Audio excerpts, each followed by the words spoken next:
Ndongeye ndabahaye ikaze abanywanyi b'ibiganiro byacu abatwumviriza aho muherereye hose mu bice bigiye bitandukanye, abatwumviriza kuri imbonesha kure yacu ane yanyu ya Burundi News TV, imbonesha kure imwe rudende ibandanya kubashikiriza amakuru akomeye cyane, amakuru yihuta kandi agezweho, abari kuvugwa muri ko biravugwa mu Burundi, mu karere k'ibiyaga binini ndetse no hirya no hino mu isi. Turi kuwa mbere twaratanguye indwi nshasha, tukaba turi kwigenekerezo rya gatatu Ruhuma 2025. Ndabahaye ikaze kuri mwebwe mwese mubandanye mwumviriza amakuru n'ibiganiro byacu tubategurira, twibanda kubiriko biravugwa nyene mu Burundi, mu karere k'ibiyaga binini ndetse no hirya no hino mu isi, aho twibanda kubiriko biravugwa cane cane muri politike. Kugeza uno mwanya nga muri kino gihugu cyacu ciza c'u Burundi turacyakira amakuru ateye ubwoba, amakuru agendanye namwe rero mu basoda bariko baragwa mu ngwano ikomeje kubera mu buseruko bwa Republika Iharanira Intwaro Rusange ya Kongo.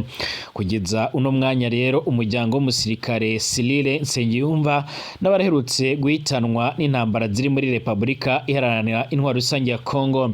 Amakuru dufise nuko urugamba ubutuvugana gwegereye mu bice bimwe na bimwe byo muri Kivu y'Amajyepfo, kandi murazi neza yuko abasoda b'u Burundi bose binjijwe muri Kongo bahingukira n'ubundi nga muri Kivu y'Amajyepfo, ku buryo benshi baherereye nga muri za Bukavu. Nsengiyumva Cyrille ni umusirikare akiri muto cyane, aravuka ku mutumba wa Gitwaro komine Byanda ni mu ntara ya Bururi. Cyrille yarinjiye igisirikare c'u Burundi mu mwaka uheze 2024, yapfuye rero kurangiza inyigisho atabanje rero no kuronka akaruhuko gato rero ko kuramutsa umuryango. Yaraciye arungikwa guhangana na M23 muri Republika Iharanira Intwaro Rusange ya Kongo. Abiwe bagumye mu gahundwe rero mu mpera y'indwi iheze, aho rero bahabwa amakuru yuko umwana wabo yarahitanywe n'intambara. Biteze ko rero bazohamagagwa vuba rero kumushingura. Turahojeje uyu muryango ndetse n'indi miryango imwe n'imwe y'abarundi nkuko bikomeje kugenda bigaragara. General Prime Niyongabo arongoye igisoda c'u Burundi aragirizwa kuba rero akomeje gukora ibara rikomeye cyane, aho bivuga ko akomeje kubika ibiziga by'abasoda b'abarundi bagiye baragwa muri no ngwano, ndetse bikaba binateye ubwoba batari bakeya. Amakuru yihuta akomeza kugenda aradusumira canke akomeza kugenda aratugeraho, akaba akomeza kugenda agaragaza yerekana n'uruhare rukomeye cyane rw'igisoda c'u Burundi.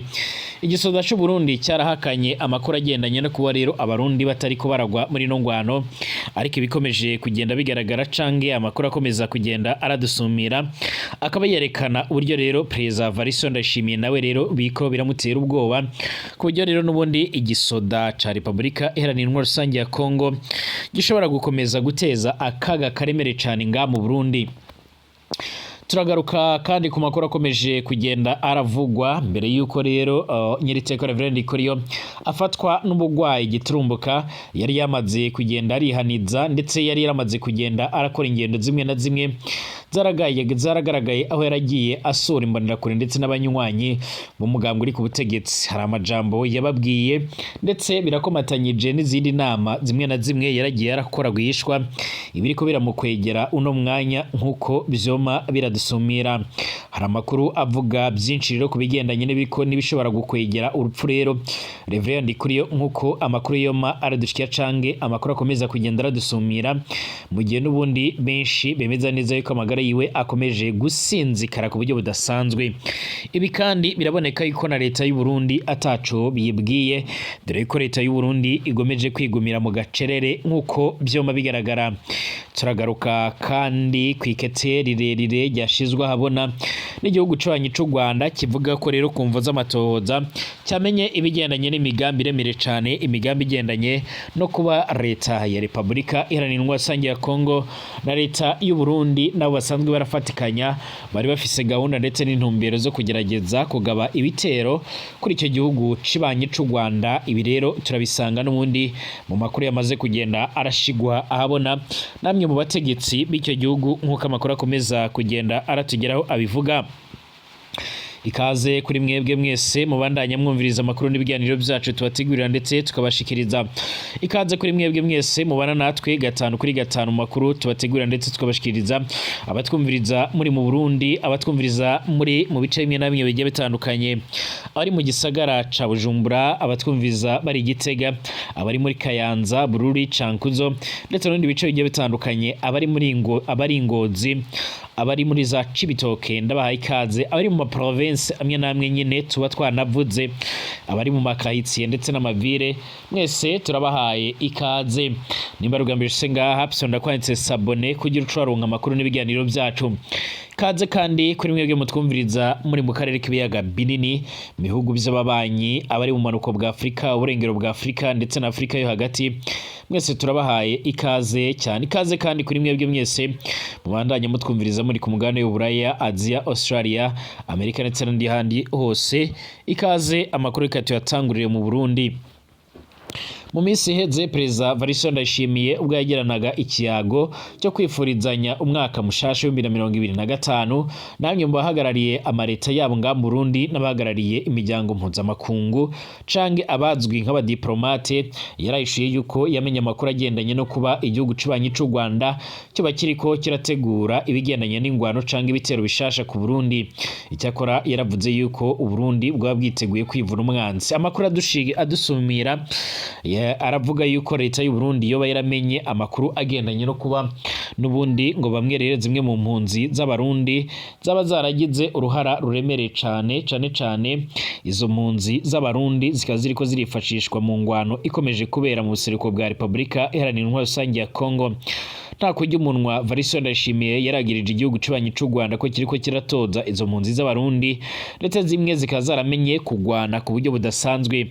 Icakora ibibaye mu nyuma y'iko rero igihugu cibanyi c'u Rwanda cyagiriza Burundi kuba Burundi buriko burifatikanya n'imihari imwe n'imwe igitandukanye yiganjemo yasize ikoze uhanyabwoko mu Rwanda mu mwaka w'igihumbi kimwe amajana 1994 nkuko bigaragara cange nkuko amakuru akomeza kugenda aradusumira.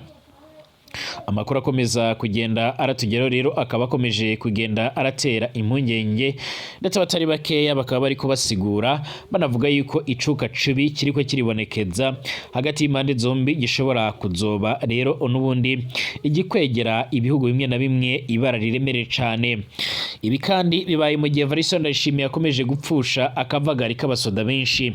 Kugeza ubu ngubu turiko turakira amakuru agendanye n'imiryango imwe n'imwe iriko iramenyesha ko ababo baguye mu ngwano zitoroshe ziriko ziragwamo abasoda b'abarundi muri Republika Iharanira Intwaro Rusange ya Kongo. Kugeza ubu amakuru dufise nuko urugamba ruriko rurakomereza muri Kivu y'Amajyepfo ndetse abasoda benshi b'abarundi akaba ariho rero bahungiye. Murazi inkuru twabashikirije y'umwe mu basoda b'abarundi aho rero by'umwariko yasubizaga ku kiganiro n'abamenyesha makuru umuvugizi w'urwego canga se umuvugizi w'ubushikiranganje bwo kwivuna abanzi mu Burundi, Brigadier General Gaspard Baratuza yasiguye ko amapozisiyo yose y'ingabo z'abarundi ahagaze neza, ariko bikaza guca biramenyekana ndetse binagaragara neza yuko ata position n'imwe basigaranye.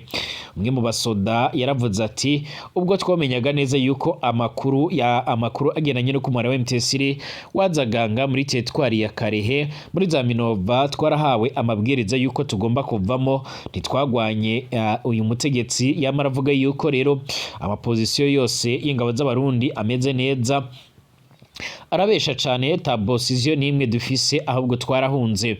Amakuru avuga ko rero mu nyuma yuko umwari wa MTSR umaze kwigarurira igisagara caguma n'ibigwati bigicicije, ubu ariko barashaka kwigarurira Kivu y'Amajyepfo cyane cyane bakazashika ku mugwa mukuru yo ntara wa Bukavu nkuko biboneka canke bigaragara. Amakuru yama aradusumira canke amakuru akomeza kugenda aratugeraho muri uno mwanya akaba anagaragaza ko rero aho ngaho ari naho abasoda b'abarundi baherereye benshi ndetse biboneka yuko urugamba rushobora gukomera. Impamvu Evariste Ndayishimiye yarasiguraga yuko iyi ngwano ishobora kuzagira nga muri kino gihugu n'ubundi yararabye ibyabaye mu gihugu cibanyi c'u Rwanda. Ingwano yabaye ku rubibi n'ubundi rw'igihugu cibanyi c'u Rwanda yarangirije ibitari bikeya, yarakomerekeje abanyagihugu bo mu gihugu cibanyi c'u Rwanda batari bakeya, yemwe hari na bamwe barapfuye. aha rero Variso Ndayishimiye arafise impungenge ziteye ubwoba mu nyuma yuko nubundi ibikomeje kugenda bigaragara cange ibikomeje kugenda biradusumira biboneka yuko urugamba rugiye kwerekeza muri Kivu y'Amajyepfo irahana urubibi nubundi n'ingabo n'igihugu c'u Burundi. Ikindi hari ingabo z'u Burundi nyinshi zararungitswe, usibye zarungitswe gufatikanya n'ingabo za Kongo n'imihari imwe n'imwe kugira ngo bahangane n'umuhari wa M23. Hasanzwe hari ingabo zararungitswe mu bikorwa bigendanye no guhangana n'umuhari w'abaroberi uzwi nka Lodi Tabara usanzwe urarwanya u Burundi. Aha ngaha biraboneka yuko rero nubundi Variso Ndayishimiye atagomba no kuba yoryama ngasinzire mu nyuma yuko rero urugamba niruromoka rugeze nga muri kino gice abarundi bazakubitwa bagaca barahunga. Nibahunga rero birashoboka yuko bashobora kuzokomereza no mu Burundi. Ibi rero nivyo Variso Ndayishimiye yabashije kuba yose sengura. Icyakora amakuru adusumira nuko rero n'abasesenguzi bakurikiranira hafi ibibera mu buseruko bwa Republika Iharanira Intwaro Rusange ya Kongo batajya umunwa mu kugaragaza neza yuko nubundi urugamba mu gihe gukomereza muri Kivu y'Amajyepfo Variso Ndayishimiye yoronka cyangwa se yoba agiye guhura n'akaga karemere cyane cyangwa se ibara riremereye cyane. Ikibazo kiremereye cyane kirakomeje kwibazwa ku biziga by'abasoda b'abarundi. Ikibazo kuri Generali Prime Niyongabo ubitse ibiziga bingana gute rero muri firigo y'inkambi dosa apasive batazira agutanamo utegekanya rero kuzobashingura mu mezi angahe mu guhamba kamwe ngo abarundi ntibabone ko rero ibara ryaraguye muri Republika Iharanira Intwaro Rusange ya Kongo. Ubwo ntimubona ko rero muteye isoni kubona abasirikari b'u Burundi baragwa mu mahanga igihugu rero bapfira n'ikigere kibavuga ko rero ko baciguze igihugu cy'abarungitse nacyo rero igihugu rero cy'abarungitse nacyo nicemere ko rero barapfuye ngo gitunganye umunsi wo kubasezerana iteka. Kubera iki Afrika y'Epfo ivuga abo yaburiye muri RDC? Kubera iki Tanzania ivuga abasoda yaburiye muri RDC? Kubera iki ibihugu birimo nka Malawi biratangaza yemanga abasoda yaraburiye muri RDC? Kubera iki ibihugu birimo nka za Romania Monisco baca baratanga umuco rero kuba baburiye muri RDC? Uburundi ntibibuvuge bugashima rero bukavundika mu mafirigo imiryango ikicwa n'agahinda. Aho rero ntituvuze indiri z'abasoda barafashwe mpiri na M23 ariko kandi Uburundi buca bwihakana ngo ni abarugitabara. Kubera iki rero n'ubundi ibindi bihugu bivugana na M23 ingene bitahana abafashwe ariko abatwara Uburundi bakihakana ababo? Koko umusoda w'Uburundi arafise gaciro kangana gute mu maso ya Perezida Variso Ndayishimiye ndetse na Generali Prime Niyongabo? Abasoda b'abarundi barakomeje guhura n'ibara riremere cyane. Abasoda b'abarundi barakomeje kurushwa. Abasoda b'abarundi barakomeje kugenda barahura n'ibibazo bigiye bitandukanye nk'uko amakuru yama aradushikira cange nk'uko amakuru akomeza kugenda aradusumira. Icyakora kugeza uno mwanya abatari bakeya baravuga yuko nubundi ibi bishobora kuzoteza injyane nk'uko bikomeza kugenda bigaragara. Ni mu gihe bamwe rero mu banyagihugu bavuga ko bagenda baratumigwa mu kuherekeza ababo bagiye baragwa muri iyo ngwano. Icakora ngo ntibagenda ari benshi ndetse binavugwa yuko rero bagenda bakabikora vuba bagaca baravanwaho ngaho hagaca harafatwa izindi ngingo zigendanye no kuba rero hozanwa abandi nk'uko amakuru akomeza kugenda aradusumira. Kugeza ubu ngubu abatari bakeya bakomeza kugenda badushikira amakuru ndetse amakuru adusumira akaba avuga yuko nubundi ibara rikomeje kugenda riragwira abanyagihugu ndetse abatari bakeya bakaba bariko barasigura ndetse banagaragaza neza yuko nubundi ibiko birashikira nubundi abarundi ari bararemere cyane ndetse barategereza kuzokora imyerekano bakagera ku biro bya General Prime Niyongabo umugaba mukuru w'igisoda c'u Burundi aho ibara rikomeje kugenda rirabagwira. Tugaruke kubikomeje kugenda biravugwa cyane cyane ariko turitsa ku byatangajwe n'igihugu c'ubanyi c'u Rwanda aho bavuze ko rero bavumbuye amakuru agendanye n'ubutasi aremereye cyane nk'uko biboneka canke nk'uko amakuru akomeza kugenda aradusumira.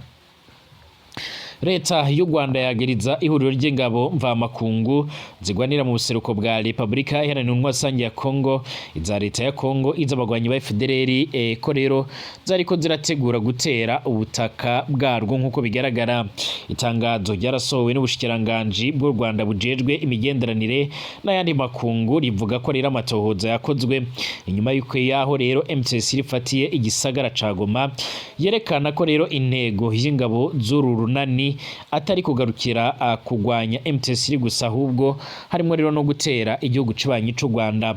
Olivier Ndongerehe arongoye ubushikiranganji yemeza ko muri iki gisagara yerutse kwigarurirwa n'inyeshamba za M23 mu ntango y'indwi iheze. Rero haratowe ivyemezo vyerekana integuro y'iki gitero.